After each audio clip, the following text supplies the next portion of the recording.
Nakakatuwa talaga yung panahon ngayon kasi sobrang dali na mag-assemble. Sobrang dami ka nang mabibili mga pyesa. Tulad na lang nito, ng mini amplifier na to. Alala ko daw dati nung nag-assemble pa ako. Kasi mahilig din ako sa sounds. Kaya lang dati talagang di ko alam kung meron ng ganito. Meron pa mga maliliit na mga amplifier. Pero parang bumibili ako pero hindi ako satisfied sa tunog. Naalala ko pa yung sumasakay pa ako sa mga patok na jeep. Grabe yung bass, ang ganda. Kasi talagang dati pa binata pa ako, mahilig na talaga ako sa mga bass music. Lalo na yung tipong gumagapang talaga yung bass. Sobrang love na love po talaga ang music, makinig ng mga music.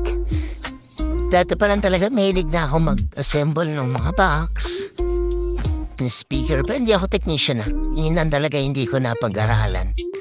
Yung mag-ayos ng mga amplifier. Kaya ang dami pa ng mga surround amplifier dito. Pero hindi talaga ako masatisfied sa mga tunog. Like dito, po amplifier na to. Napakaliit, pero ang ganda ng sound quality niya. Solid talaga to.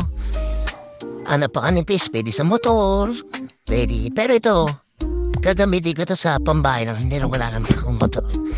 Natutuwa lang talaga ako kasi mura pa siya. Well, hindi naman gano'n kamura pero budget meal na rin. Para naman dati na medyo mahal pa talaga. Tsaka palakihan niya yung paliitan eh.